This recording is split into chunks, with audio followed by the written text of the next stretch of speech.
주시는 말씀에 큰 은혜가 되시기 바랍니다.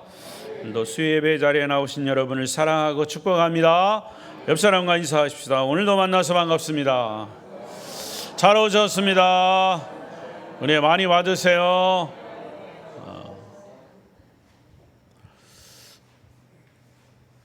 예배를 생명처럼 여기시고 이 수요예배도 나오시는 분들이 다른 분들은 안 들었으면 좋겠네. 수요 예배에 나오신 분들이 진짜예요. 그 교회의 그 퍼센테이지를 대략 보면 예배에 나오는 숫자를 보면 알 수 있습니다. 주일날 낮 예배, 주일 저녁 혹은 오후 예배, 그리고 수요 예배, 그리고 또 하나 새벽 예배. 그 예배에 참석하는 사람들의 이제 퍼센테이지 확률을 보고 그 교회의 영성을 측정할 수가 있습니다. 그래서 저는 목회하면서 수요 예배에 나오신 분들은 그럼에도 불구하고 예배를 가장 귀하게 여기시는 분이라 그렇게 저는 인정합니다. 물론 그 외 주일날 또 주일 저녁 나오시는 분들도 또 이유가 있고 다 사정이 있겠지만은 그래서 수요일 날 시간을 내서 나오시는 분들, 이 분들이 여러분들이 이 교회를 지켜가고 또 이끌어 가시는 줄로 믿습니다. 자, 오늘 말씀을 읽어보십시다. 제목 시작. 하나님의 주권과 이스라엘의 구원. 자, 저는 로마서를 지금 쭉 공부하고 있는데 1장부터 8장까지 개인의 구원, 9장부터 11장까지 이스라엘 민족의 선택된 민족의 구원, 그리고 로마서 12장부터는 구원받은 사람들의 삶, 이것을 이제 이렇게 나누어 볼 수 있는데 오늘 마지막 부분입니다. 이스라엘 민족의 구원. 이거는 정말 하나님의 지대한 관심사, 그리고 이것은 예수님이 이 땅에 재림하시는 그런 이유와 목적의 가장 핵심 부분이라고 저는 감히 말씀을 드릴 수가 있겠습니다. 유명한 역사학자 아놀드 토인비 교수는 이런 얘기를 했습니다. 이스라엘 역사를 연구하면 할수록 하나님의 섭리를 인정하지 않을 수 없다. 이스라엘의 역사를 연구하면 할수록 하나님의 뜻이 바로 그 속에 있음을 알 수 있다, 그런 말이에요. 또 과거 러시아 제국의 한 황제가 황실에서 일하고 있던 황실 목사에게 이런 얘기를 합니다. 나는 신을 믿고 싶지만 신이 살아있다는 증거가 없어서 못 믿겠다. 황제가 그렇게 황실을 지켜가는 목사에게 이야기를 하니까 그 황실 목사는 이런 얘기를 합니다. 폐하, 제가 폐하에게 하늘과 땅을 창조한 하나님이 살아계시다는 사실을 아주 단순하고 명백한 증거를 보여드리겠습니다. 그래? 그건 뭘 보면 알 수 있냐? 그것은 바로 이스라엘의 역사를 보면 하나님이 살아계시다는 구체적인 증거를 알 수 있습니다. 이렇게 얘기했다고 합니다. 여러분, 2000년 가까이 나라를 잃어버린 채 전 세계에 흩어져 나라 없이 그런 나라 없는 운명으로 살아온 이스라엘 민족을 한번 생각해 보십시오. 전 세계에 이상하리만큼 반유대주의라고 하는 그런 전 세계에 아주 격렬하고 거센 핍박을 견디면서 유대인만이 가진 고유의 문화, 그들의 전통, 그들의 철학, 그들의 종교, 하다못해 그들의 언어를 2000년 동안 그대로 보존하고 있었습니다. 그리고 지난 1948년 5월 14일 극적으로 이스라엘 나라가 부활이 되고 독립이 돼서 지금 중동 땅에 버젓이 살아 있습니다. 이것이 바로 드라마 같은 역사를 갖고 있는 이 이스라엘 민족의 모습입니다. 그런데 이 이스라엘 민족은 성경과 밀접한, 성경 그 자체입니다. 그러니까 이스라엘 민족은 어느 세계의 모든 곳에서 다른 나라 사람들에게 증오의 대상이고 혐오의 대상이에요. 여러분, 저와 여러분이 이스라엘 민족에 대해서 어떻게 알고 있습니까? 우리는 잘 몰라요. 성경에 얘기하고 있어서 알지. 여러분 뭐 이스라엘 사람 만나보기를 했어요? 저 같은 경우는 이제 가서 성지순례 가서 보긴 했죠. 그러나 우리나라는 이스라엘 사람들하고 별 관계가 없어요. 단지 성경 속에 있는 거기 때문에 우리가 관심을 갖는 거지요. 그런데도 여러분, 이스라엘 민족을 잘 모르는 사람들에게, 우리나라 사람 또 다른 나라 사람들에게 물어보면 이스라엘 사람들에 대해서 굉장히 싫어하는 반유대주의 사상을 가지고 있어요. 이상하죠? 근데 그 배후의 밑바닥에는 결국 예수 그리스도를 배척한 그런 민족으로, 그리고 아주 그 자기들만을 아는 그런 민족주의, 구두쇠, 이렇게 이스라엘 민족이 알려져 있습니다. 그런데 바울 사도는 오늘 본문에서 이스라엘 역사를 통해서 본 하나님의 주권, 이것이 로마서 11장에서 제시하고 있습니다. 특히 로마서 11장 오늘 36절에 보면 기독교의 역사관을 이 바울은 한 문장으로 대변하고 있습니다. 기독교의 역사관.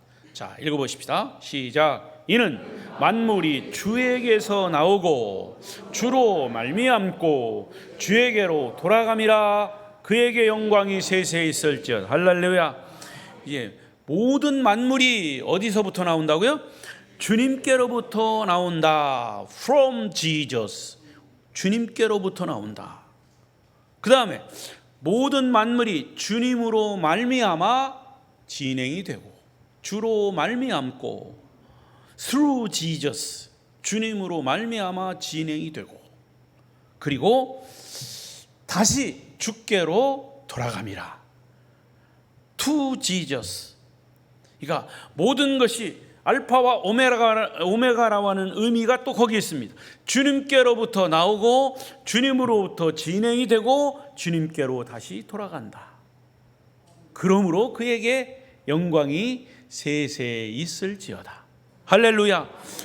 이 로마서 이 11장 마지막 이 36절에 사도 바울이 이 모든 세계의 기독교 관을 딱 한 문장으로 이렇게 요약해 버린 겁니다. 그러니까 하나님의 주권, 이것이 한 문장으로 정리된 거죠.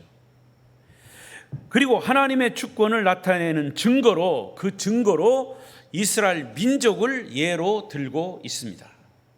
그래서 이스라엘 민족에게는 세 가지 큰 사건이 있습니다. 어떤 사건이냐? 첫째는 이스라엘 민족을 하나님이 선택된 민족으로, 선민으로 선택했다. 아브라함 때부터 이스라엘 민족을 선택한 사건. 두 번째는 이스라엘 민족을 잠시 버린 사건. 세 번째는 이스라엘 민족을 다시 회복시키는 사건. 할렐루야. 이렇게 요약이 될 수 있습니다. 저는 이 세 가지 사건을 통해서 하나님이 역사를 어떻게 이끌어 가시는지 오늘 살펴보려고 합니다. 첫째는 여기, 첫째, 시작. 하나님이 주권을 이스라엘 민족의 선택을 통해서 찾고 있다. 하나님의 주권을 이스라엘 민족을 선택한 것으로 찾고 있다. 쉽게 말하면 하나님이 왜 하필이면 이스라엘 민족이냐? 우리 대한민국 민족도 얼마나 이스라엘 민족 못지않게 강하고 아주 의지가 있고 용기도 있고, 그런데 누구 마음이라고요? 하나님 마음이에요. 하나님 마음. 그게 하나님의 주권이, 하나님의 로드십. 그 민족이 다른 나라보다도 뛰어난 우수한 자질을 가졌기 때문이 아니에요. 다른 나라와 비교해서 훨씬 도덕적으로 선한 민족도 아니에요. 그런데 그들이 착하고 선해서 뽑은 게 아니고 뽑아 놓고 하나님의 말씀을 열심히 배우다 보니까 노벨상도 많이 받고 했다는 거죠. 하나님이 선택하고 나서 보니까 사람들이 시기할 정도로 그런 민족이 됐다 그 말이에요. 그런 민족으로 탁월해서 선택한 것이 아니라 선택하고 하나님의 주권에 선택하고 나니까 그들이 그렇게 탁월해졌다 그죠. 할렐루야. 이것이 전적인 하나님의 주권 그리고 하나님의 은혜다 그 말이죠. 자, 좋은 증거가 하나 또 있어요. 말라기서 1장 2절 3절을 읽어보십시다. 시작. 여호와께서 이르시되 내가 너희를 사랑하였노라 하나 너희는 이르기를 주께서 어떻게 우리를 사랑하셨나이까 하는도다. 나 여호와가 말하노라 에서는 야곱의 형이 아니냐? 그러나 내가 야곱을 사랑하였고 에서는 미워하였으며 그의 산들을 황폐하게 하였고 그의 산업을 광야의 이리들에게 넘겼느니라. 자, 이게 무슨 얘기냐? 하나님은 왜 에서가 형인데 장자에게 우선권을 주는 이스라엘 문화권에서 동생인 야곱에게 왜 장자권을 줬느냐 그 말이에요. 우리의 상식으로는 이해되지 않지만 그것이 하나님의 주권이다 그 말이죠. 하나님의 주권에 의해서 아브라함을 선택하셨고 백세의 아들 이삭을 낳게 하셨고 결국 이삭의 쌍둥이 아들 동생인 야곱을 선택하신 것, 에서를 형인 에서를 선택해야 됨에도 불구하고 하나님은 야곱을 뱃속에서부터 선택하셨다. 철저하게 하나님의 주권에 의해서 선택된 것이다. 그걸 예로 드는 거죠. 여러분, 야곱의 생애를 보면요, 사랑받지 못할 짓을 했어요. 도둑질하고요, 남 사기치고요, 자기 외삼촌 속이고 아버지 속이고 형 속이고. 어떻게 보면 야곱은 사기꾼이요. 야곱이라고 하는 말 자체도 형 발 뒤꿈치를 잡았다 그런 뜻이야. 도둑놈이란 얘기예요. 그런 사람은 하나님이 왜 에서를 선택하지 않고 야곱을 선택하셨냐? 우리의 상식으로는 이해되지 않지만 그것조차도 하나님의 주권이다. 그 속에 하나님의 놀라우신 섭리가 있었다. 그것은 야곱을 통해서 이루실 이스라엘 민족에 대한 특별한 계획이 이미 하나님에게 있었기 때문에 하나님은 이스라엘 민족을 선민으로 선택하시는 것입니다. 그래서 결국 이스라엘이라고 하는 이름 자체도 누구에게서 나왔어요? 야곱에게서 나왔잖아요. 약복강가에서 싸울 때, 천사와 싸울 때 한도뼈가 부러지는 그 야곱이 회개할 때 그런 사건이 벌어졌어요. 결국 그래서 하나님이 이름 바꿔주셨어요. 야곱이라고 하는 이 도둑놈, 싸움하는 놈을 바꾸고 이스라엘이다. 이스라엘. 황태자라는 그 이름이야. 직원으로 얘기하면. 그래 이스라엘. 그래서 그 이스라엘이 지금의 이스라엘인 거예요. 이스라엘. 이런 하나님의 주권적 선택에도 불구하고 이스라엘 민족은 막상 하나님이 보내신 메시아 예수 그리스도를 거절하고 그를 십자가에 못 박아 죽였어요. 복음에 불순종했다. 말씀에 불순종했다. 이것이 바로 로마서 9장 10장의 내용이에요. 특히 로마서 10장 16절을 보십시다. 시작. 그러나 그들이 다 복음을 순종하지 아니하였도다.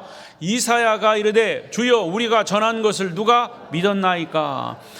그들이 다 복음을 순종하지 않았다니. 그들은 누구예요? 이스라엘 민족이에요.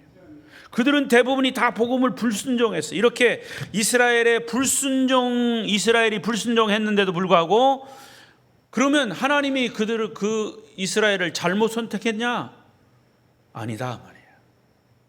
하나님은 백성을 선택하셔서 그분이 이루고자 하셨던 계획을 성취하기 위해서 그들의 불순종에도 불구하고 그들 중에 하나님을 잘 믿는 사람들을 남겨두셨다. 바울도 그 중에 한 사람이단 말이에요.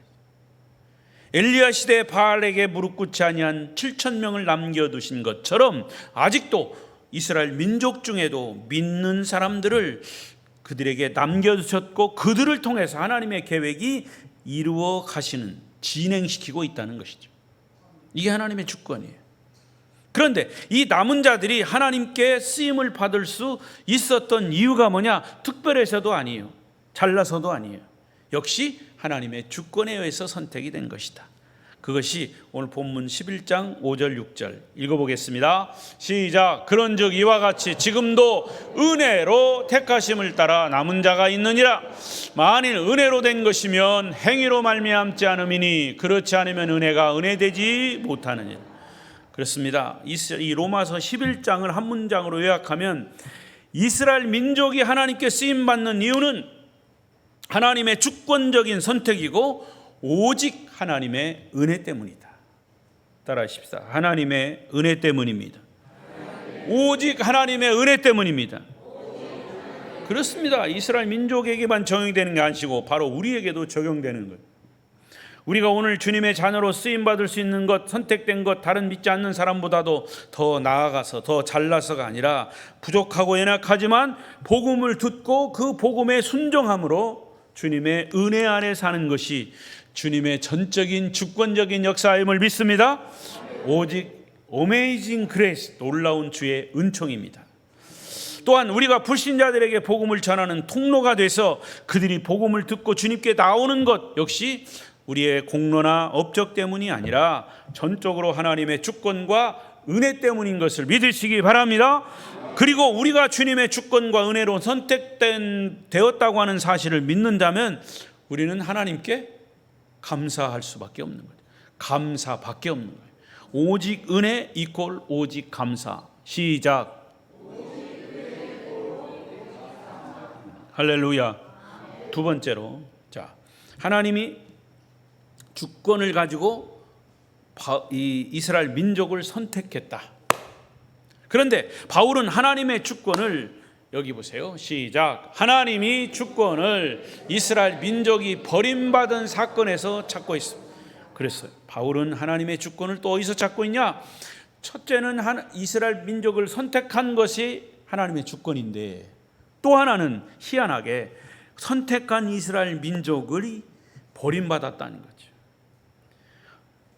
아, 하나님의 주권이 이렇게도 섭리하시는구나 라고 하는 것을 우리가 발견하는데요. 소수의 남은 자들은 하나님을 믿지만 대다수의 이스라엘 사람들은 여전히 하나님을 불신앙하고 지금도 불순종하고 있습니다. 그러면 이스라엘 백성을 선택하시고 대부분의 이스라엘 백성들이 메시아를 배척하게 한 하나님의 의도가 뭐냐? 그것은 이방인을 구원하기 위함이다. 11절부터 시작. 그러므로 내가 말하노니 그들이 넘어지기까지 실족하였느냐? 그럴 수 없느니라. 그들이 넘어짐으로 구원이 이방인에게 이르러 이스라엘로 식인하게 함이라. 이 말씀이 너무나 오묘한 말씀이에요. 이스라엘 백성을 선택해놓고, 선택할 때는 언제 놓고 그들을 배신하게 만들어. 그런데 그들이 배신하게 된 것은 결국 이방인인 우리를 구원하기 위함이다. 할렐루야. 여러분, 이스라엘 백성이 불신앙 불순종으로 넘어졌기 때문에 구원이 이방인에게로 넘어왔다는 거죠. 결국 이스라엘이 식인하게 한 거예요. 지금도 복음은요, 저 이방 나라 전역에 계속해서 전해지고 있습니다. 아직도 복음이 전해지지 않은 나라도 많아요. 미전도 종족. 그래서 선교사들이 가서 아주 구석구석에 가서 선교사들이 복음을 전하고 있어요. 이 복음을 받아들이는 민족마다, 나라마다 복을 받고 나라가 일어서고 사회가 변화됩니다. 여러분, 엄밀하게 말하면 우리나라도 어려웠을 때 선교사들이 들어와서 학교 짓고 병원 짓고 복음 전하고 해서 나라가 발전한 거 아닙니까? 그런데 그것은 교과서에서 자꾸 제외해버리고 있어요. 제외해버리고 있어요. 그러다가 하나님한테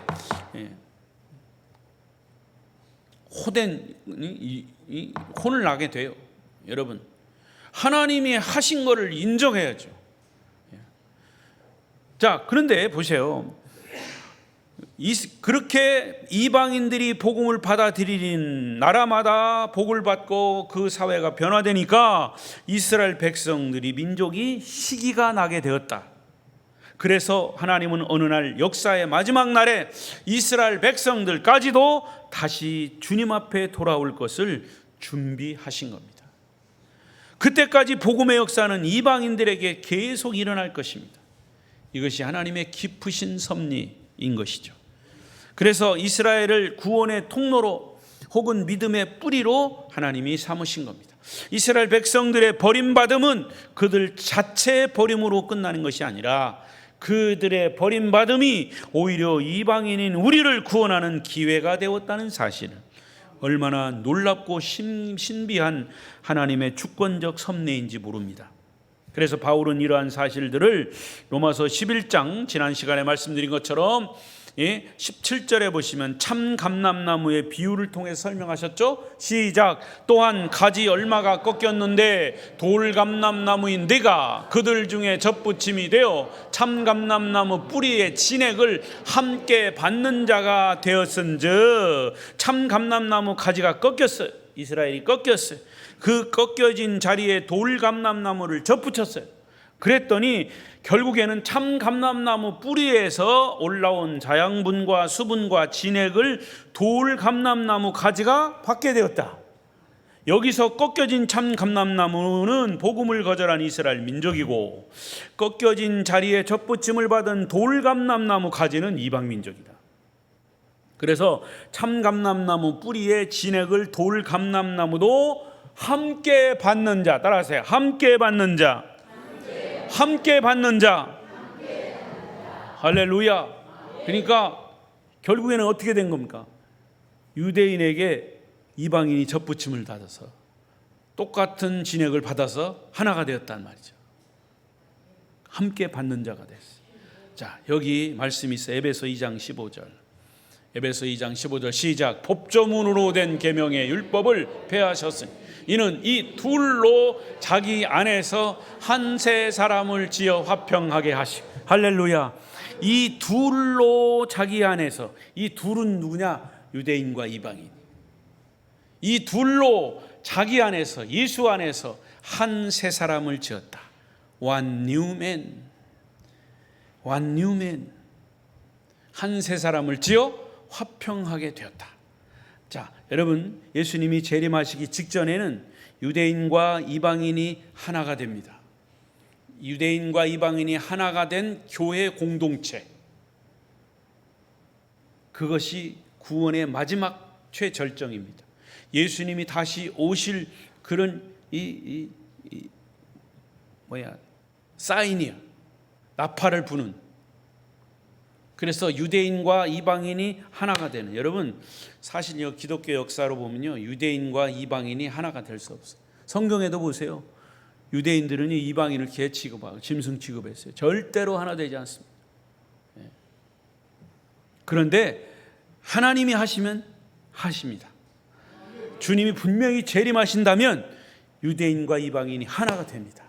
한 세 사람으로 지어집니다. 할렐루야. 하나님은 이스라엘이 거절한 복음을 받아들일 수 있는 기회를 이방인에게 주셨어요. 그래서 아브라함과 이삭과 야곱에게 놀라운 축복을 이방인들이 받아들이게 된 것이. 그래서 이제는 전 세계 영국, 미국, 한국, 중국 전 세계 민족이 복음을 받아들이게 된 겁니다. 그러므로 이스라엘이 복음을 거절한 사실이 세계 역사의 안목으로 볼 때는 결코 실패로 끝난 것이 아니에요.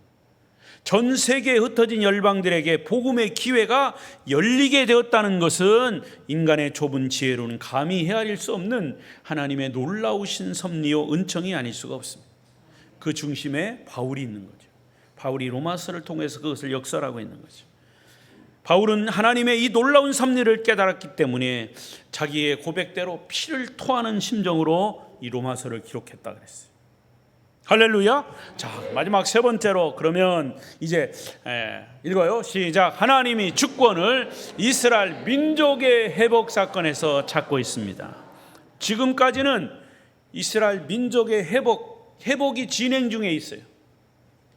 하나님이 이스라엘 민족을 선택하신 사건, 이제는 예수 그리스도를 배척한 이 이스라엘 민족을 잠깐 배척한 사건. 그러나 그 잠깐 배척한 것이 완전히 배척한 게 아니고 다시 회복할 수 있는 기회를 주셨다. 그것이 완성인 거죠. 구원의 완성인 거죠. 하나님은 이스라엘을 부르실 때, 아브라함을 부르실 때 그 백성을 사용하시겠다고 하는 약속을 했어요. 언약. 그렇게 이스라엘 백성을 사용하시겠다라고 하는 약속을 해놓으시고 그 이스라엘이 영원히 버림받는다면 그 약속은 무효가 되는 거예요. 아니겠습니까? 내가 너희를 사용하겠다. 배척했다 할지라도 끝까지 사용하겠다. 그게 하나님의 약속이에요. 사람들이요 끝까지 안 지켜요.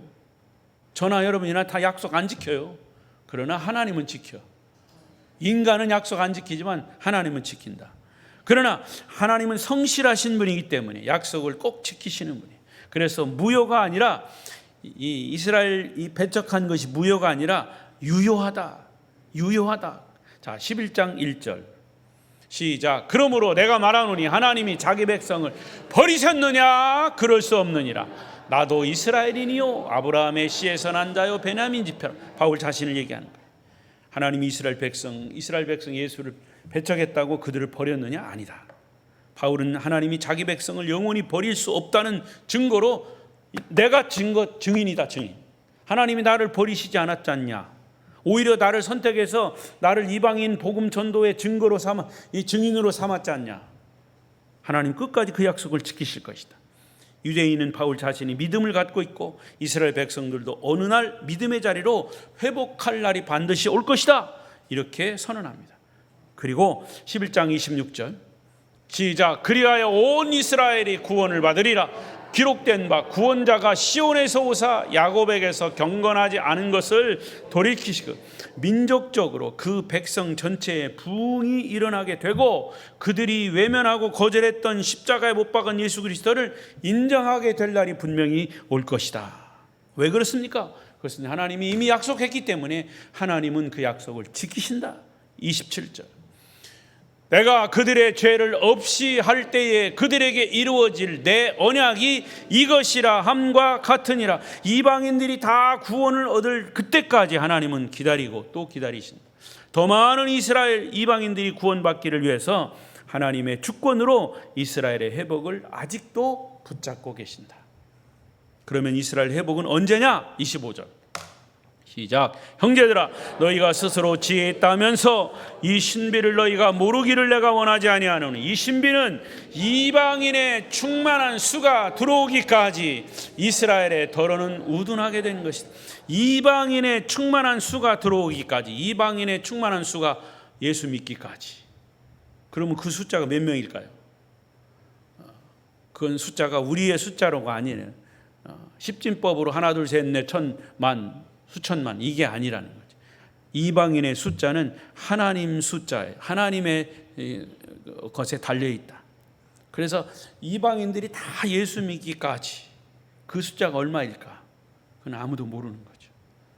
이방인들이 구원받은 수가 찰 때 그때 비로소 하나님의 복음은 다시 이스라엘로 돌아갈 이스라엘 민족이 다 구원 얻게 될 것이다.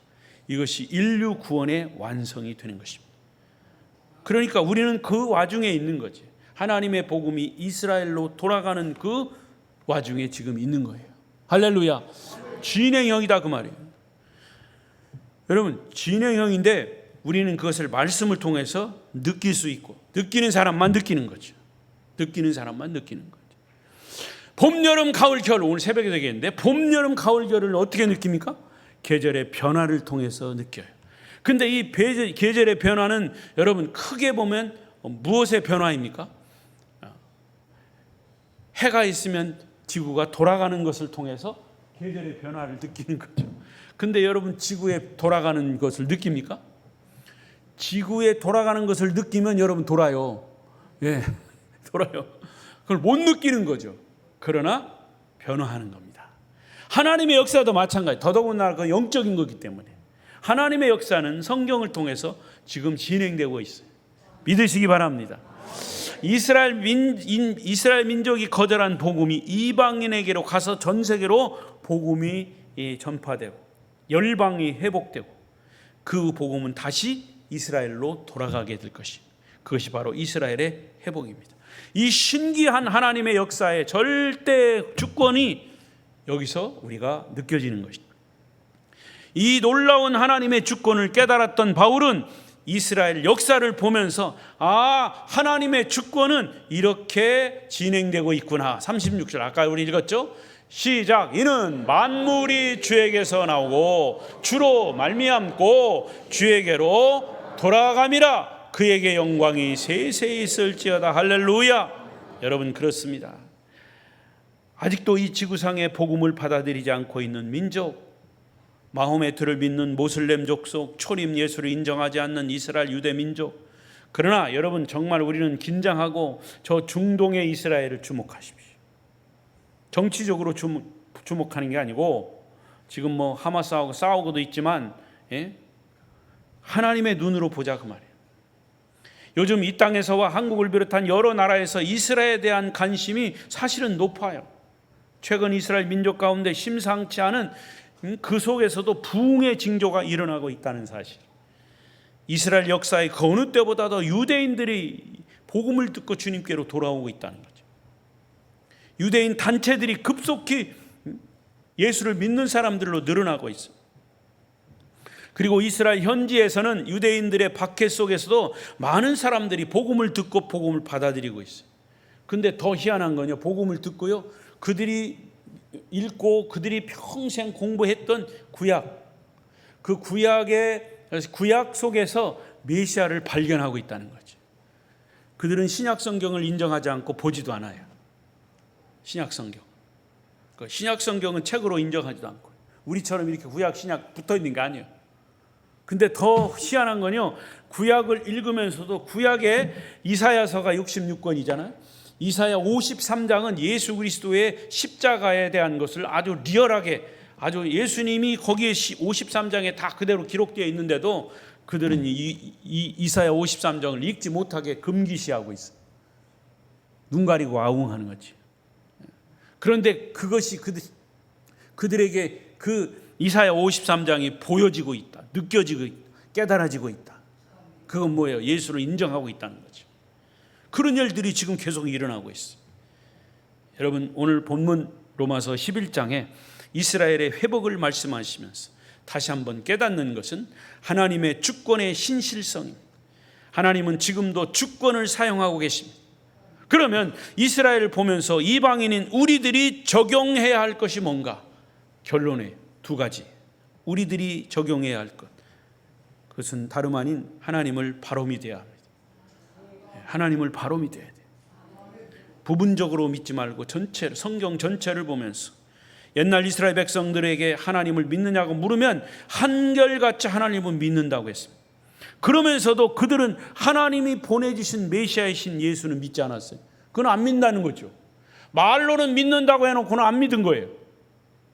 여러분, 오늘날 우리들도 교회를 출입하면서 하나님 믿느냐고 물으면 잘 믿는다고 얘기합니다. 그리고 하나님께서 축복을 베푸시도록 기도하고 가족들 건강, 사업 잘 되도록 기도하면 열심히 믿고 있습니다. 그런데 가장 중요한 것은 죄로부터 구원받고 하나님 앞에서 새로운 사람이 되기 위해서 정말 우리가 몸부림을 쳐야 하고, 하나님이 보내신 예수 그리스도에 대한 바른 신앙, 그런 신앙 고백이 있어야 하는데도 예수님과 구원에 대해서는 별로 관심 없어요.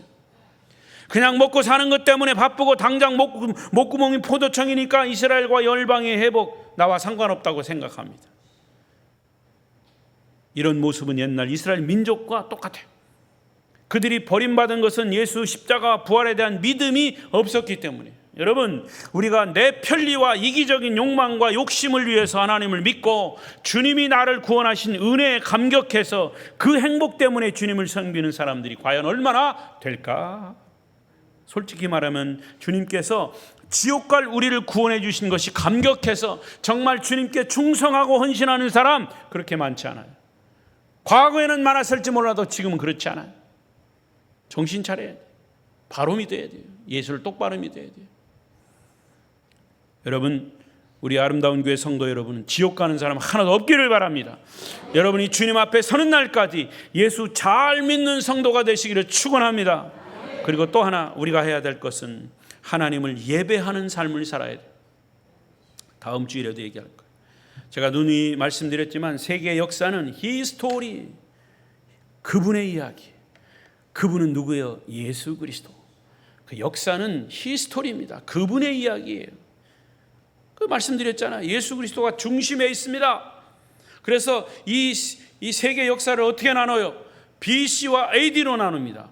BC와 AD의 중심에 누가 있습니까? 예수 그리스도가 있어요. BC는 뭡니까? 비포 크라이스트, 예수님이 태어나시기 전. AD는 뭐니까? 에노 도미니, 예수 그리스도의 시대. 그러니까 예수님이 중심이죠. 달력이 나올 때는 다 그게 그렇게 나온 거예요. 2025년 예수님이 태어나시기 약 2025년이 됐다. 서기 2025년. 예수님이 역사의 중심에 계시잖아요. 역사를 시작하시고 민족을 시작하시고 만물을 시작하신 하나님께서 하나님의 뜻 가운데 역사를 운행하시다가 역사를 종결지으실 것입니다. 그래서 이스라엘 백성들의 삶은 항상 하나님을 예배하는 삶이에요. 하나님 중심이었다는 거지. 하나님을 예배한다는 것은 주일날 11시에 와가지고 땡 12시 예배 드리고 가는 것, 그게 예배의 삶이에요. 그거는 예배의 어떤 형식을 말하지만 그 예배 속에서 다시금 그 예배를 가지고 말씀을 가지고 세상에 나가서 삶을 사는 것까지 가야 그게 예배인 거죠. 내가 예배 시간 1시간 드렸다 그래서 예배 끝나는 게 아니에요. 그래서 예배가 중요한 거예요. 왜? 예배는 삶이기 때문에. 그 예배의 틀 속에서 우리가 얻은 것, 주님 주신 말씀을 가지고 세상에 나가서 그 삶을 살아내는 거죠. 할렐루야. 그래서 로마서 11장 마지막 부분 33절에서 36절까지는 결국 하나님을 찬양하는 고백으로 하고 있어요. 왜? 이스라엘 역사 속에서 하나님의 놀라우신 주권과 손길을 이게 관심 있게 관찰하고 있던 바울이 그걸 깨달았기 때문에 결국 바울이 할 수 있는 것, 바울이 로마서 11장 마지막 부분을 얘기하면서 이것은 모든 것이 주님께로부터 왔고 주님이 진행하시고 주님께로 돌아가는 것이다. 우리가 할 수 있는 것은 하나님을 찬양하는 것밖에 없다. 하나님을 예배하는 것밖에 없다. 할렐루야. 자, 보겠어. 그런 생각을 가지고 33절부터 36절까지 읽어요. 시작. 깊도다.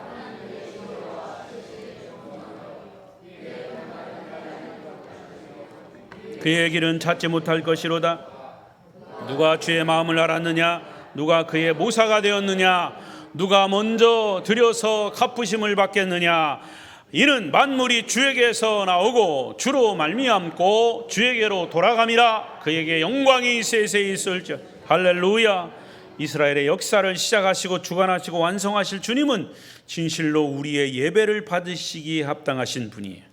유명한 수학자, 물리학자, 종교 철학자인 파스칼은 팡세라고 하는 책에서 아브라함의 하나님, 이삭의 하나님, 이스라엘의 하나님을 고백하다가 그는 마지막에 눈물을 토해내면서 그는 곧 나의 하나님이십니다 라고 고백하고는 정말로 통곡했다고 합니다.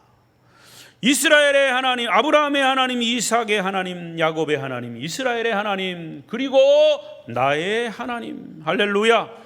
여러분, 하나님의 절대적 주권은 지금도 유효합니다.